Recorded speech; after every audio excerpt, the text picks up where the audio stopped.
400,000 years ago, losing a flame could mean losing the night, with no match, no lighter, and no certainty that cold hands could summon fire before darkness, predators, or winter arrived. Flame had to be guarded like life itself. Yet in a clearing, in what is now Suffolk, someone appears to have made fire on demand. And the hidden technology of tinder reveals how. A match feels almost too small to count as a machine. It has no gears, no handle, and no moving parts. But its wooden stem and chemical head compress one of humanity's oldest and most difficult skills into a gesture that takes less than a second. To understand what that gesture changed, we have to enter a time when fire wasn't an object you owned. It was a living thing you captured, guarded, carried, borrowed, and sometimes watched die. Long before anyone could deliberately kindle a flame, early humans could encounter fire without understanding how to create it. Lightning struck dry vegetation. Lava ignited nearby material. Wildfires moved across grasslands and forests. A smoldering branch at the edge of one of those fires could be collected and carried away. That sounds simple until you imagine building your survival around it. Natural fire is unpredictable. It may appear miles away, during the wrong season, or on the far side of dangerous terrain. Once captured, it has to be kept alive. A hearth must be fed. Embers must be sheltered from rain and wind. Fuel must be gathered even when no one needs immediate heat, because allowing the last coal to fade could mean waiting for nature to produce another flame. Fire use has very deep roots. Archaeological sites in Africa preserve evidence that ancient humans interacted with fire more than 1 million years ago. But burned material by itself presents a difficult puzzle. A layer of ash may be the remains of a human hearth, or it may be the footprint of a wildfire. Even when people clearly used a fire, the evidence doesn't necessarily show that they started it. They may have harvested a natural flame and preserved it. That distinction is enormous. A community able to use fire, but unable to make it, lives differently from one that can ignite it whenever conditions allow. The first group possesses a resource that can vanish. The second possesses knowledge. Keeping a flame alive would have shaped daily routines. Someone had to tend the hearth while others traveled. Glowing material could be buried under ash to slow its consumption. An ember might be carried in slow-burning material from one campsite to another. If it went out, the group could try to borrow fire from neighbors, search for another burning source, or attempt the exhausting work of producing a new ember with whatever technique they knew. Fire itself repaid that labor. It gave warmth in cold climates and light after sunset. It discouraged many animals from approaching a camp. It transformed raw materials, hardened wooden points, made some foods easier to process, and created a place where people could work and interact after darkness had closed the landscape around them. But every benefit depended on continuity. Imagine the last ember dimming during heavy rain. Imagine leaning close, adding dry fibers, and blowing carefully while your family waits. Too much breath scatters the ash. Too little gives the coal nothing. The ember reddens, then darkens. In that moment, the difference between possessing fire and knowing how to make fire becomes painfully clear. For generations beyond counting, humans narrowed that difference. They learned which stones sparked, which plants caught an ember, and which arrangements of wood allowed air to move. Then, at a site in eastern England, archaeology preserved clues that pushed deliberate fire-making astonishingly far into the past. Near the village of Barnham in Suffolk lies a former clay pit. 400,000 years ago, this landscape looked nothing like modern England. It was a temperate environment surrounding a spring-fed pond, inhabited by animals that included elephants, rhinoceroses, and lions. Early humans came there too, leaving stone tools in the sediment. Archaeologists had known about ancient material at Barnham for decades. Excavations between 1989 and 1994 recovered lower Paleolithic artifacts and environmental remains. New work beginning in 2013 returned researchers to the site. What they eventually identified was more than evidence of people standing near a convenient natural blaze. The findings, reported in Nature in 2025, included a patch of heated sediment, flint hand axes fractured by heat, and 2 small pieces of iron pyrite. Laboratory analysis showed that the sediment had been heated above 700 degrees Celsius. Microscopic and geochemical evidence indicated repeated burning in the same place, rather than a single passing wildfire. The pyrite fragments made the discovery extraordinary. Iron pyrite can produce sparks when struck against flint. It was also extremely rare in the local geology at Barnum. Researchers concluded that people had transported it to the site, most plausibly because it was useful for making fire. Together, the introduced pyrite, repeatedly heated ground, and fire-damaged tools form the earliest known archaeological evidence of deliberate fire-making. The people responsible were probably members of an early Neanderthal population, based on human evidence from other European sites of similar age. Picture what their action required. Someone had to recognize pyrite as different from ordinary stone. Someone had to remember where it could be found, carry it through the landscape, preserve it, and use it with flint and suitable tinder. A spark lasts only an instant. Catching it requires material fine and dry enough to begin smoldering.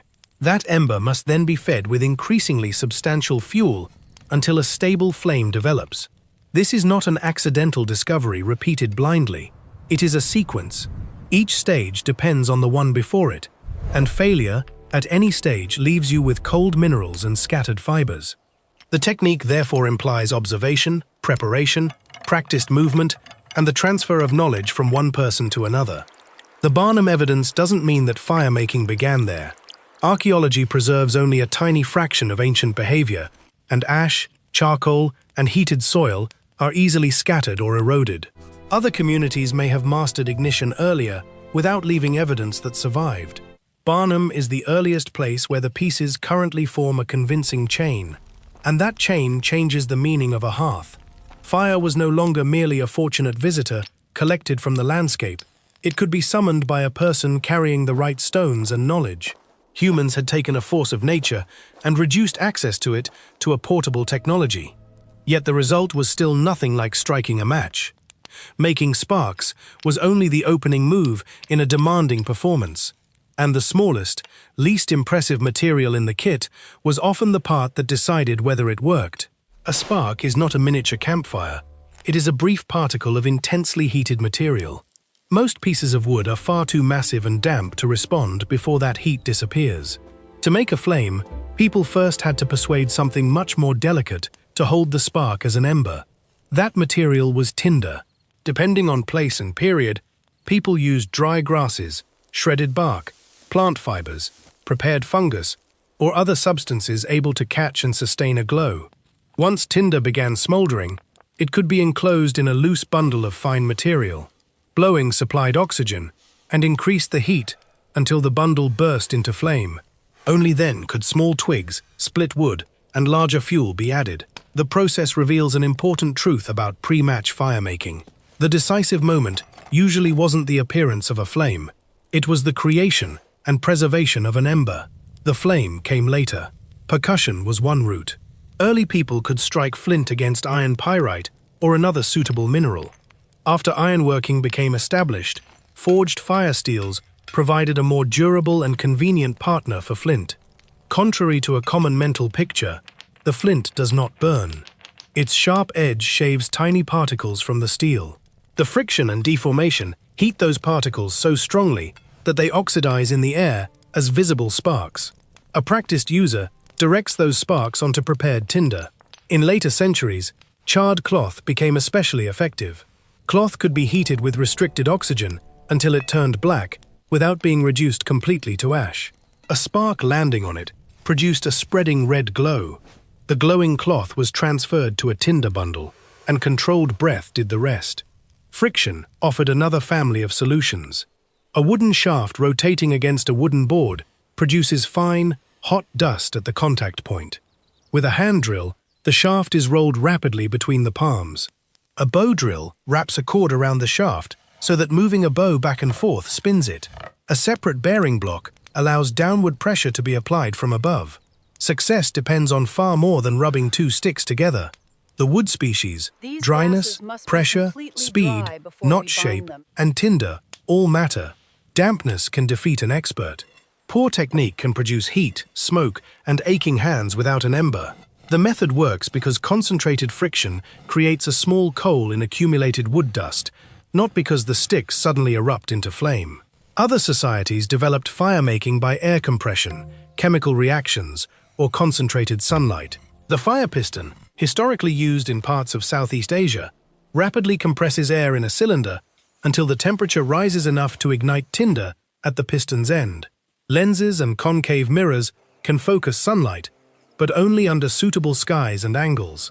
Every method has conditions, materials, and skills that determine whether the user gets fire or frustration.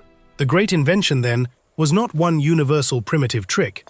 It was a collection of technologies adapted to different environments. People learned how to turn motion, impact, pressure, or sunlight into a tiny area of heat. They then built an invisible infrastructure around that heat: tinder preparation, dry storage, fuel selection, and practiced breath. This infrastructure traveled with people, and one traveler preserved in alpine ice carried a remarkably complete example of it more than 5,000 years ago. In 1991, hikers discovered a human body emerging from melting ice in the Ötztal Alps, near the modern border between Austria and Italy. The man, now known as Ötzi, had died roughly 5,300 years ago. Cold conditions preserved not only his body, but an extraordinary set of clothing, tools, and travel equipment.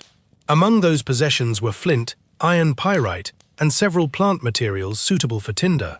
Ötzi wasn't carrying a single device that produced instant flame. He was carrying a system. Each part solved a different problem. Flint provided a hard, sharp striking edge. Pyrite supplied the material from which hot particles could be produced. Tinder received those sparks. The kit had to remain accessible and, above all, dry. A wet tinder bundle could make valuable stones nearly useless at the moment they were most needed. Ötzi's equipment shows that portable firemaking was embedded in daily planning thousands of years before the match.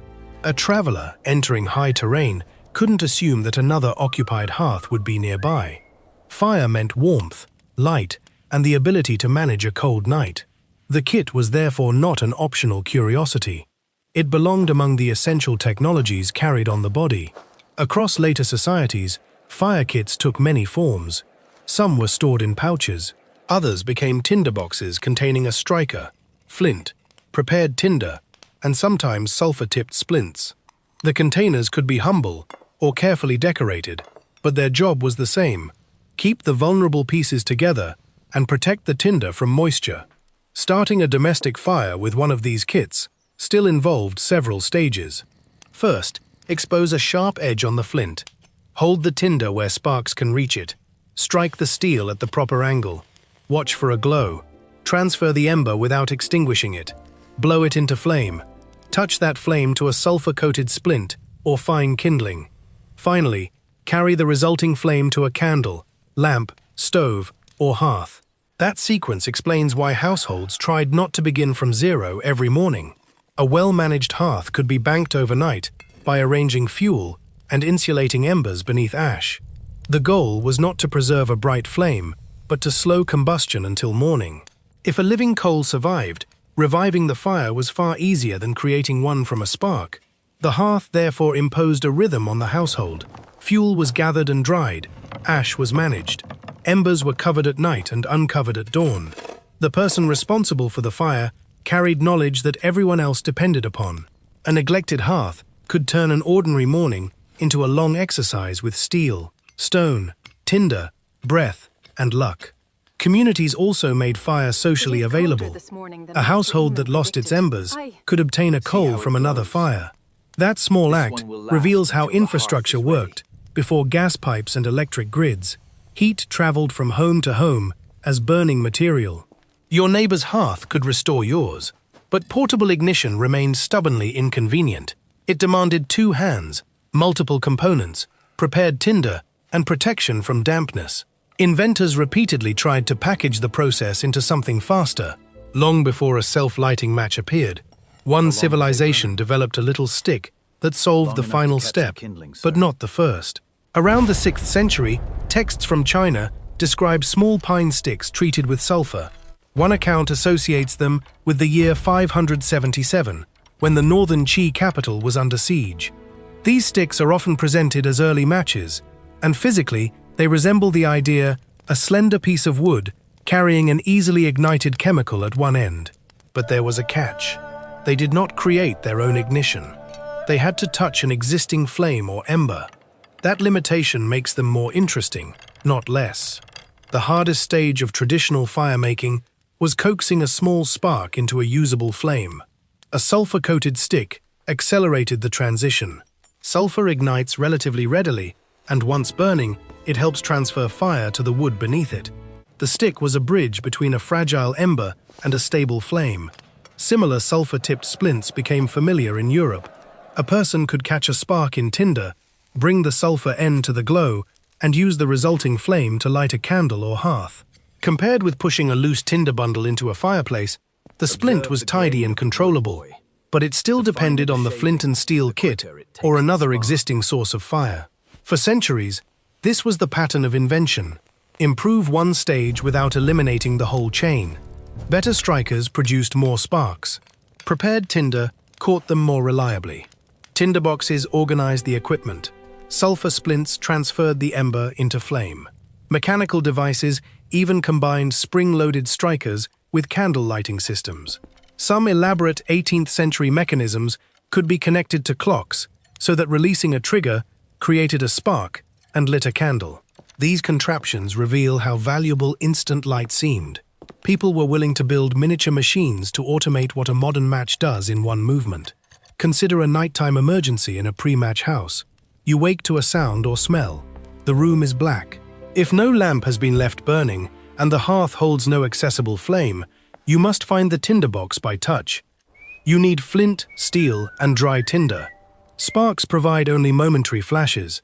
Once an ember catches, you blow carefully, light a splint, and then reach the candle. Only now can you see what woke you. The inconvenience influenced the design of rooms and routines. Fires and lamps were maintained because restarting them was labor. Candles could be lit from other candles. Public and domestic life followed the availability and cost of illumination.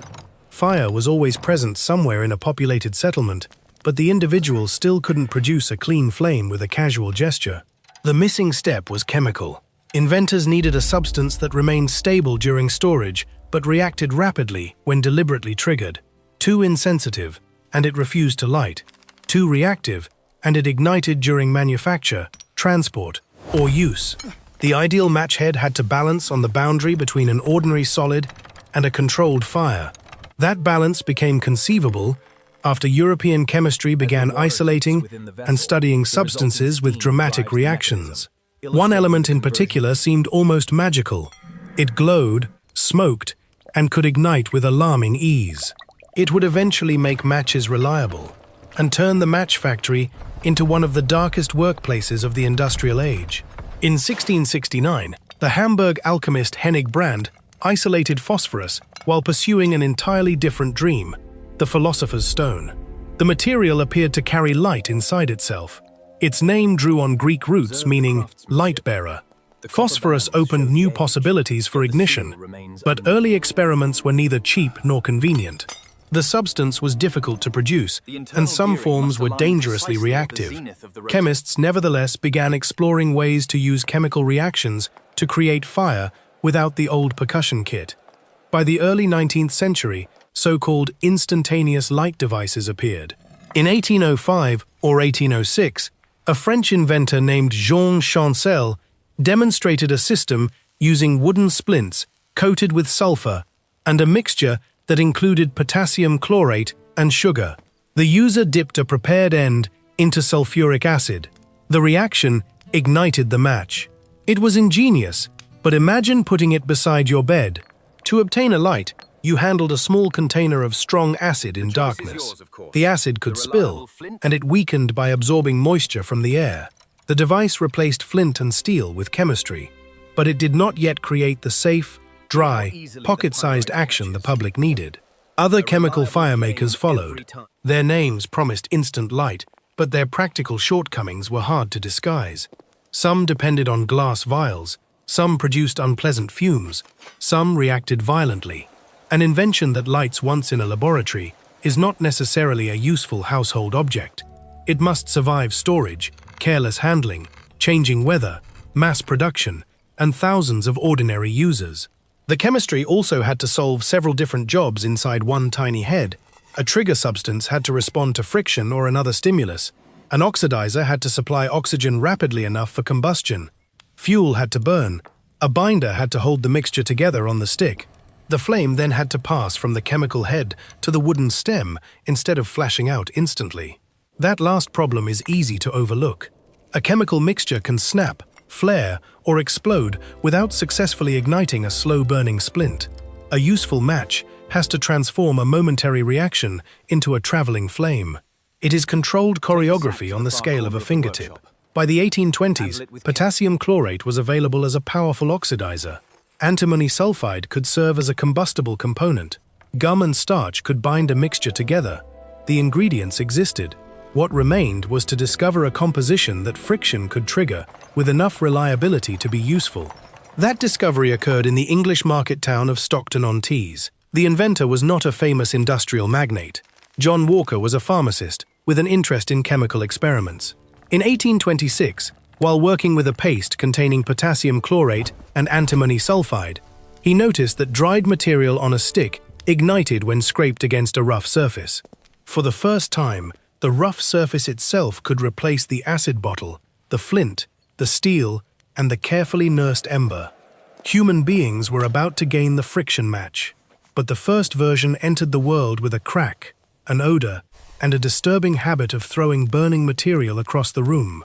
John Walker's early friction matches were substantial wooden splints, not the neat little sticks in a modern box. Their heads used potassium chlorate, antimony sulfide, gum, and other binding material. To ignite one, the user drew it through folded sandpaper. Walker recorded his first sale in April 1827. A box contained dozens of matches and a piece of sandpaper. He called them friction lights. Other sellers soon used more dramatic names, including lucifers, a word that also means light bringer. The experience was not subtle. Early matches could ignite with a sharp crack. They produced smoke and a strong smell. The burning head sometimes detached from the stem and flew away. A device intended to make household fire easier could scatter it onto clothing, furniture, or flooring. Walker continued selling his invention, but did not patent it. Accounts differ on the precise reasons, but the consequence is clear. Competitors were free to copy and modify the idea. Samuel Jones of London marketed a version under the name lucifers, and manufacturers across Europe entered the new trade. The friction match succeeded because it collapsed a chain of operations. There was no separate striker and tinder. No ember had to be transferred into a bundle. No sulfur splint had to be brought to a glowing cloth. The user carried a dry stick across a rough surface, and a flame appeared at the end. That convenience was revolutionary, even though the early product was flawed. A traveler could carry many individual fires inside one small container. A household could create light without preserving the previous day's flame. A worker could ignite a lamp away from an established hearth. Fire became countable, portable, and disposable. This changed the psychology of ignition. Traditional firemaking demanded preparation before the moment of need. Tinder had to be produced and kept dry. Skill had to be practiced. With matches, much of that knowledge moved into the factory. Chemists selected the composition. Workers prepared the splints and applied the heads. Manufacturers packaged a rough striking surface with the product. The customer received the final gesture, not the underlying expertise. That transfer is one of industrial civilization's recurring patterns. A difficult task becomes easy at the point of use because complexity has been relocated somewhere else. Turning a key hides the work of locksmiths. Pressing a switch hides a power station. Striking a match hid mines, chemical plants, timber processing, factory machinery, and human labor. At first, however, reliability remained imperfect. Walker's antimony-based matches could be reluctant to ignite.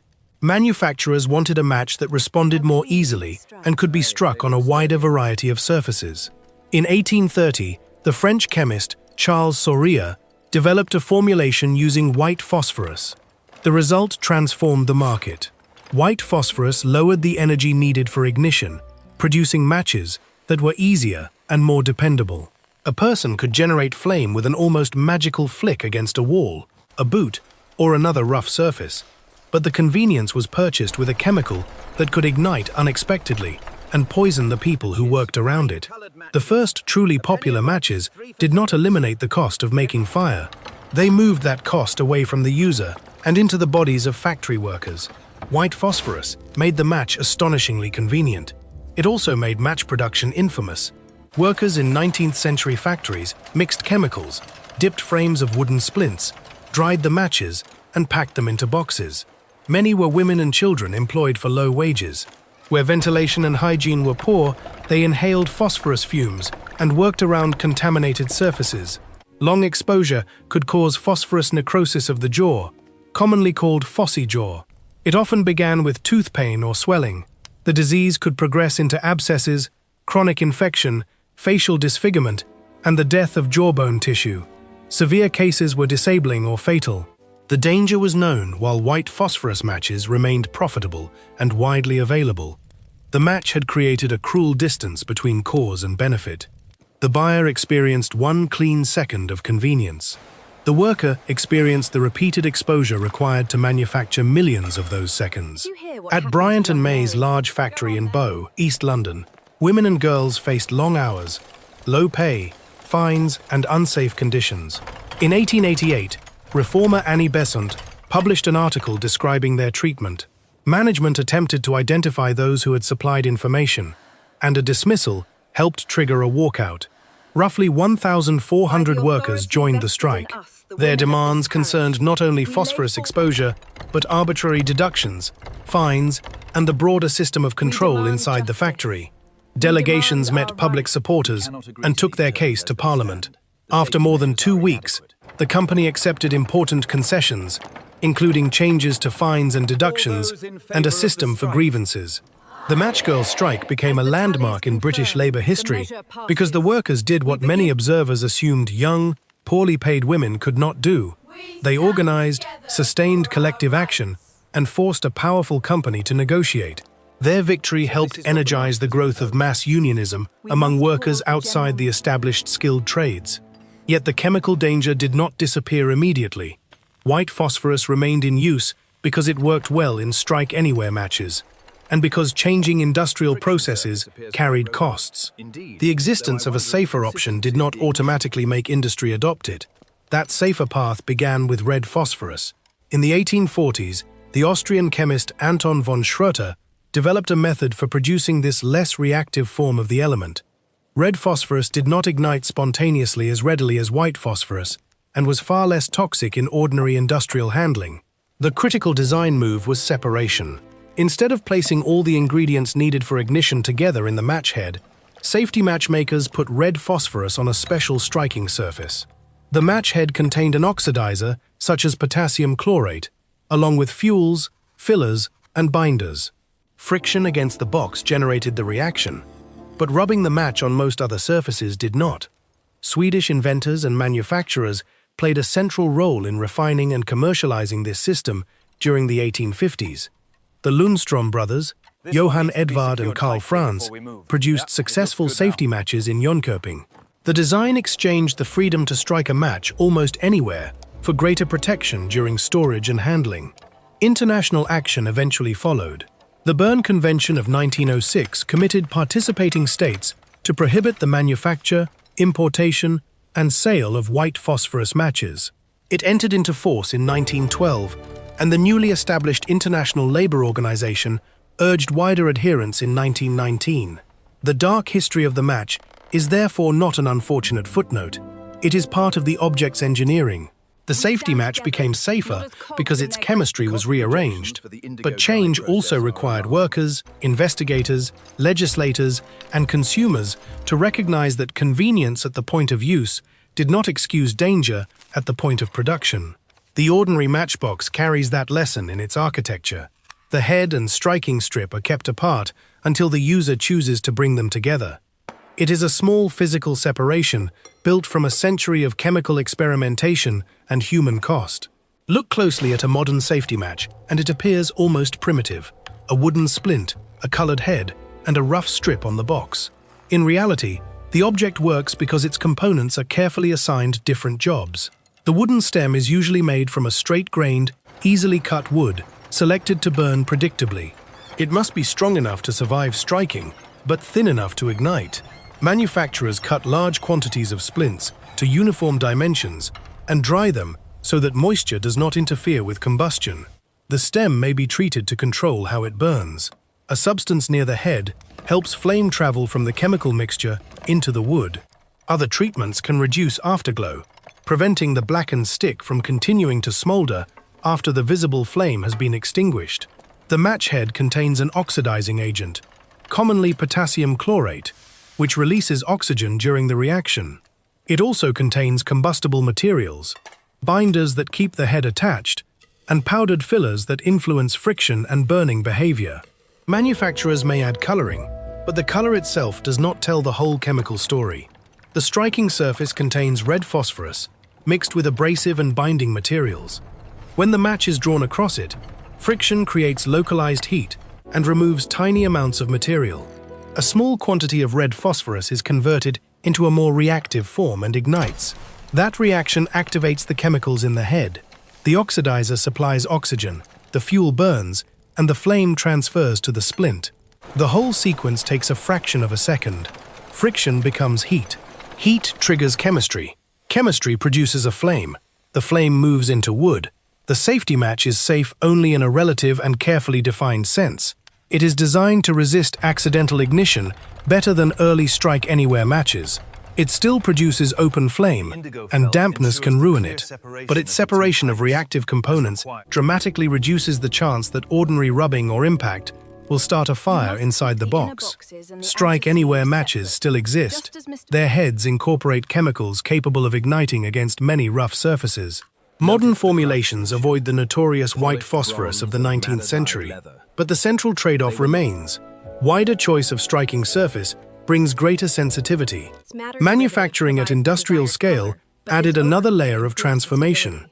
Machines could cut splints, align them in frames, dip them into successive compounds, dry them, fill boxes, and attach striking surfaces. An object once assembled through dangerous manual labor became a product manufactured by the millions with increasing automation and chemical control. The matchbox also became a medium. Its flat surfaces carried brand names, warnings, illustrations, advertisements, and political or public service messages. Collectors preserved labels from hotels, restaurants, railways, shipping lines, and national industries. The container that delivered fire also became a miniature printed archive of modern life. But the most important change was less visible. Reliable mass production made ignition cheap enough to seem trivial. Fire could be divided into individual units, sealed in cardboard, shipped across oceans, stored in drawers, and given away with other purchases. A household no longer needed to protect a continuous lineage of flame. It could keep 50 future flames in a box. That altered more than convenience. It changed where and when humans could command heat and light, and that freedom carried consequences no inventor could fully control. Before the friction match, a flame usually came from another flame, a prepared fire kit, or a specialized device. After matches became cheap and reliable, ignition could happen almost anywhere a dry box could travel. That mattered in the expanding cities of the 19th century. Gaslighting illuminated streets, theaters, factories, and homes, but gas still needed ignition. Matches made each lamp easier to start. They also served candles, oil lamps, heating stoves, and cooking ranges. One pocket-sized product became the interface for an entire landscape of flame-powered technologies. Matches changed work. A miner, railway employee, sailor, soldier, farmer, or traveler could carry a personal source of ignition without protecting an ember. Remote shelters and temporary camps became easier to manage. Fire lighting no longer required a heavy or elaborate kit, and an inexperienced person could achieve in seconds what had once demanded practiced coordination. Matches changed time. Artificial light had existed for millennia, but easier ignition reduced the friction surrounding its use. A candle extinguished to save fuel could be relit without returning to the hearth. A lamp could be started in another room. Darkness became less absolute because potential flame waited in a drawer. Matches changed domestic labor as well. They did not remove the work of tending stoves and hearths, gathering fuel, cleaning ash, or maintaining lamps. They did remove the anxious dependence on a surviving coal. If the morning fire was dead, the household had lost fuel and time, not the ability to create flame itself. They also multiplied risk. Cheap personal ignition meant that children, careless adults, and people working near flammable materials could start fires more easily. Early matches could ignite through accidental friction. Loose heads might fall while burning. Factories storing oxidizers, phosphorus, wood, and paper faced serious hazards. Cities already vulnerable to structural fire had acquired billions of new ignition points. This tension is built into every democratizing technology. A tool becomes powerful precisely because it no longer requires a specialist.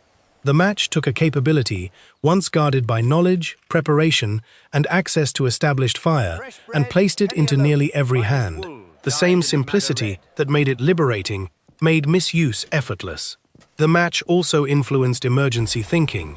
A waterproof container of matches became standard equipment for travelers and outdoor workers.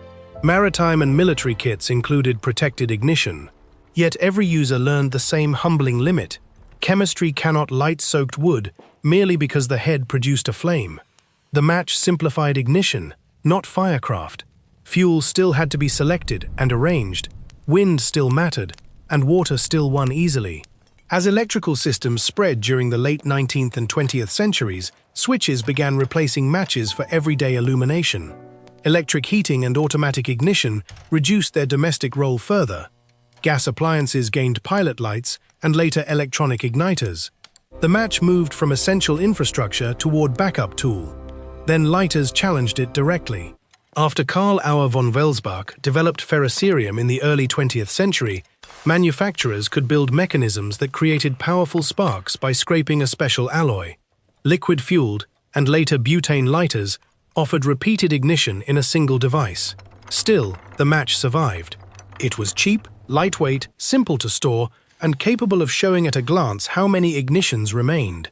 It required no pressurized fuel reservoir and almost no explanation. Even in an electrified society, a cardboard box of wooden splints remained useful when circuits failed, batteries died, or an older flame-powered device needed a beginning. And its survival gives us a rare opportunity.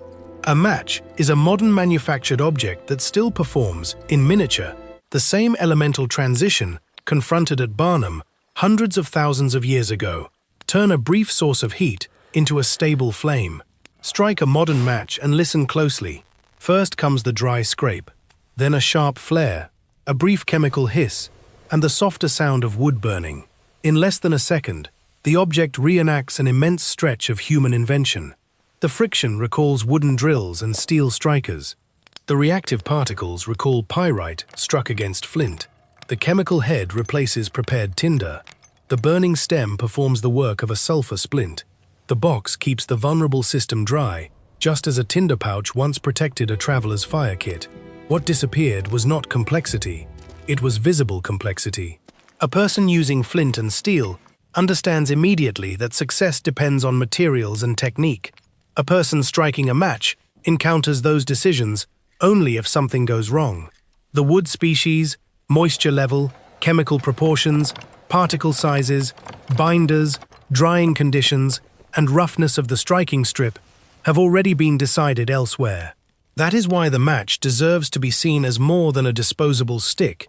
It is stored expertise, hundreds of thousands of years of practical knowledge, followed by centuries of chemical and industrial refinement, are compressed into an object that can be manufactured cheaply enough to discard after one use. The match also marks a profound change in humanity's relationship with fire. At first, fire was an event in the environment. Lightning or wildfire created it, and people approached what nature had begun. Later, fire became a maintained companion, guarded in the hearth. Fire-making kits turned it into a repeatable craft. The friction match turned that craft into a product. Modern electrical ignition increasingly turns it into an invisible service. Each transition increases reliability while hiding the previous layer of knowledge. Few people today can identify good natural tinder, prepare charcloth, strike pyrite against flint, operate a bow drill, or keep an ember alive through a wet night. Most of us don't need to. That freedom is one of civilization's achievements. But dependence has not vanished. It has changed shape. Instead of relying on a hearthkeeper, we rely on manufacturers, electrical grids, fuel networks, and standardized chemistry. The matchbox is unusual because it lets you hold a complete ignition system without any external power. It is industrial infrastructure, reduced to pocket size. The recent evidence from Barnum sharpens the comparison. Around 400,000 years ago, someone selected two pieces of mineral, transported rare pyrite to a useful place, prepared combustible material, and repeatedly made fire on the same patch of ground. Today, a child can learn the basic motion of a safety match in moments under responsible supervision. The physical event remains recognizable, but the burden of knowledge has moved. That movement quietly reshaped civilization. Fire became available on demand to households, travelers, industries, and settlements. Artificial light became easier to summon. Stoves and lamps became less dependent on continuously burning sources. Emergency kits became smaller. Personal autonomy increased. So did the number of ways an unattended moment could become a fire. And behind the clean gesture remained the people who paid for its development. The workers exposed to phosphorus, the women who walked out of Bryant and May in 1888, and the reformers who forced industrial convenience to account for human safety. The match contains both stories. It is a triumph of practical chemistry and a warning about hidden costs. It gave individuals unprecedented control over flame, but it became genuinely safer only when society looked beyond the hand striking it and examined the factory that made it. So the next time a match flares, notice what appears before the flame settles. For a fraction of a second, there is a shower of sparks, not unlike the fleeting particles ancient people struggled to catch. Then the head burns, the wood takes over, and 400,000 years of problem-solving disappears into an ordinary yellow light.